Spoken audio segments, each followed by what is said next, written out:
If you're thinking about trying KDE Plasma 6.7 and wondering whether it's worth your time, here's my quick take.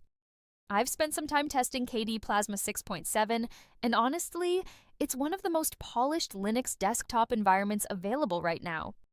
The first thing you'll notice is how customizable everything is.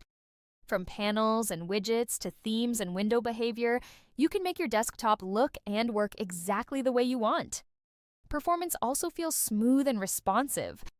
Applications open quickly, animations are fluid, and overall stability seems better compared to previous releases. Another highlight is the improved Wayland support.